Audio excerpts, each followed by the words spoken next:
ബിസ്മില്ലാഹിർ റഹ്മാനിർ റഹീം. അൽഹംദുലില്ലാഹി റബ്ബിൽ ആലമീൻ. വസ്സലാത്തു വസ്സലാമു അലാ റസൂലിഹിൽ അമീൻ വഅലാ ആലിഹി വസഹ്ബിഹി അജ്മഈൻ. അൻ അബീ ഹുറൈറ റളിയല്ലാഹു അൻഹു ഖാല റസൂലുള്ളാഹി സ്വല്ലല്ലാഹു അലൈഹി വസല്ലം അയ്യുമ ഇംറിഇൻ മുസ്ലിമിൻ അഅതക ഇംറഅൻ മുസ്ലിമൻ ഇസ്തൻഖദല്ലാഹു ബികുല്ലി ഉദുവൻ മിൻഹു ഫിന്നാർ. സല്ലല്ലാഹു പറഞ്ഞു, ഏതൊരു മുസ്ലിമും അടിമയായ തൻ്റെ മുസ്ലിം സഹോദരനെ വിമോചിപ്പിക്കുകയാണെങ്കിൽ അവൻ്റെ എല്ലാ അവയവങ്ങളെയും അള്ളാഹു നരകത്തിൽ നിന്നും രക്ഷപ്പെടുത്തുന്നതാണ്. സക്കാത്തിൻ്റെ അവകാശികളായ 8 വിഭാഗങ്ങളിൽ അടിമത്ത വിമോചനത്തിനും അതുപോലെ കടബാധിതർക്കും ഓഹരി നിശ്ചയിച്ചിട്ടുണ്ട്. വഫിൽ റിഖാബ് എന്നാണ് ഖുർആനിൽ സൂറത്ത് തൗബയിൽ വന്ന ആ വാക്യം. അതായത് പിരടികളിൽ എന്നാണ് ഇതിൻ്റെ അർത്ഥം. പിരടികളെ സ്വതന്ത്രമാക്കുന്നതിന് അഥവാ അടിമകളെ വിമോചിപ്പിക്കുന്നതിന് വേണ്ടി സക്കാത്തിൻ്റെ ധനം ഉപയോഗപ്പെടുത്താം എന്നർത്ഥം. ഉപയോഗപ്പെടുത്താം എന്നാണ് കൽപ്പന. അക്കാലത്തുണ്ടായിരുന്ന പോലുള്ള അടിമക്കച്ചവടവും അതുപോലെ മനുഷ്യരെ അടിമകളാക്കി വെക്കുന്നതും ഇക്കാലത്ത് പൊതുവെ കാണപ്പെടാറില്ല. എന്നാലും ചില രാഷ്ട്രങ്ങളിലൊക്കെ ഉണ്ട്. എന്നാൽ സ്വതന്ത്ര ജീവിതം തടയപ്പെട്ട് അന്യായമായി ജയിലുകളിൽ അടക്കപ്പെടുന്ന പ്രവണത ഒട്ടുമിക്ക രാഷ്ട്രങ്ങളിലും നടക്കുന്നുണ്ട്. ഇവരുടെ വിമോചനത്തിന് വേണ്ടി സക്കാത്തിൻ്റെ ഫണ്ട് ഉപയോഗിക്കണമെന്നാണ് പണ്ഡിതന്മാരുടെ ഏകാഭിപ്രായം.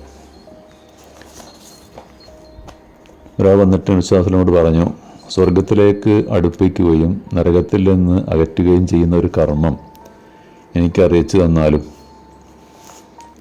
വിശ്വാസന പറഞ്ഞു, മനുഷ്യജീവനെ സ്വതന്ത്രമാക്കുക, അടിമയെ വിമോചിപ്പിക്കുക.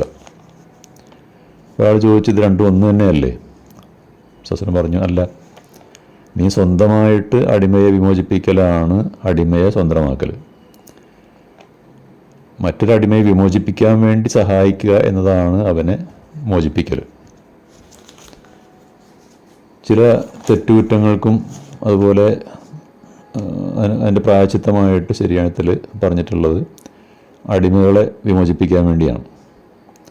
ലോകത്താകമാനം അടിമത്തം നിലനിന്നിരുന്ന ആ കാലഘട്ടത്തിൽ മനുഷ്യൻ്റെ സ്വാതന്ത്ര്യത്തിൻ്റെ വിലയും മൂല്യവും ജനങ്ങൾക്ക് പഠിപ്പിക്കുകയും മനുഷ്യൻ അള്ളാഹുവിൻ്റെ മാത്രം അടിമയാകാൻ പാടുള്ളൂ എന്ന് ഉറക്കെ പ്രഖ്യാപിക്കുകയും ചെയ്ത ഏക മതം, ഏക ദീൻ ഇസ്ലാം മാത്രമാണ്. മനുഷ്യരെല്ലാം ഒരേ മാതാപിതാക്കളുടെ സന്താനങ്ങളാണെന്നാണ് ഇസ്ലാം പഠിപ്പിച്ചത്. വർണ്ണത്തിൻ്റെയും ഗോത്രത്തിൻ്റെയും ഭാഷയുടെയും പേരിലുള്ള ഉച്ചനീചത്വങ്ങൾക്കെതിരിൽ ഇത്രയേറെ ശബ്ദിച്ച ഒരൊറ്റ മതവും ഇസ്ലാമല്ലാതെ വേറൊന്നുമില്ല. ഖുർആൻ വിവരിച്ച സക്കാത്തിൻ്റെ ഒരവകാശി മറ്റൊരവകാശിയാണ് അൽ ഗാരിമീൻ, കടബാധിതർ. സ്വന്തം ജീവിതാവശ്യങ്ങൾക്ക് വേണ്ടി കടം വാങ്ങിയവർ, അതുപോലെ മറ്റുള്ളവരുടെ കടബാധ്യതകൾ ഏറ്റെടുത്തവർ, കടത്തിന് ജാമ്യം നിന്നിട്ട് അത് ഏറ്റെടുക്കേണ്ടി വന്നവർ, അതുപോലെ തന്നെ ധൂർത്തും അധാർമിക ജീവിതവും മൂലം കടബാധ്യതയിൽപ്പെട്ടവർ,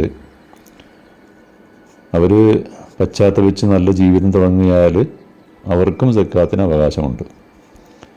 ജനക്ഷേമകരമായ സ്ഥാപനങ്ങൾ, ജനസേവന പ്രവർത്തനങ്ങൾ എന്നിവ നടത്തുക വഴി കടം ബാധിച്ചവർക്കും ഇതിൽ അർഹതയുണ്ട്.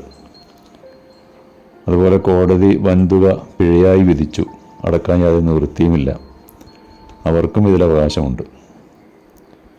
അതുപോലെ കോൺട്രാക്റ്റ് വർക്കുകൾ ഏറ്റെടുത്ത് ചെയ്തവർ, അതുപോലെ കച്ചവടം, ഇതിലൊക്കെ കടം ബാധിച്ച ആളുകളുണ്ടല്ലോ, അവർക്കും ഇതിൽ അവകാശമുണ്ടെന്ന് പണ്ഡിതന്മാർ അഭിപ്രായപ്പെട്ടിട്ടുണ്ട്. മുസാസലയുടെ കാലത്ത് ഒരു കച്ചവടക്കാരൻ വാങ്ങിയ പഴങ്ങളിൽ അയാൾക്ക് വലിയ നഷ്ടം ബാധിച്ചു. അങ്ങനെ കടബാധിതനായി. അപ്പോൾ മുസാസലമ ജനങ്ങളോട് അദ്ദേഹത്തിൻ്റെ കടം വീട്ടാൻ വേണ്ടി ദാനം ചെയ്യാൻ കൽപ്പിക്കുകയും അവരത് പിരിച്ചു നൽകുകയും ചെയ്തു. അപ്പോൾ ഈ ഹദീസിൽ നിന്നൊക്കെ നമുക്ക് വളരെ വ്യക്തമായിട്ട് മനസ്സിലാക്കാം. കടബാധിതർക്കും അതുപോലെ തന്നെ ജയിലിൽ അടക്കപ്പെട്ട് സ്വാതന്ത്ര്യജീവിതം നഷ്ടപ്പെട്ട് ജീവിക്കുന്നവർ, അപ്പോൾ ഇവരെയൊക്കെ ഈ സക്കാത്തിൻ്റെ ധനം ഉപയോഗിച്ച് സഹായിക്കേണ്ടതാണ് എന്നാണ് ഈ ഹദീസുകളിലൂടെ ഉത്ബോധിപ്പിക്കപ്പെടുന്നത്. അപ്പോൾ ആഖിറു ദഅ്വാനാ അനിൽ ഹംദുലില്ലാഹി റബ്ബിൽ ആലമീൻ.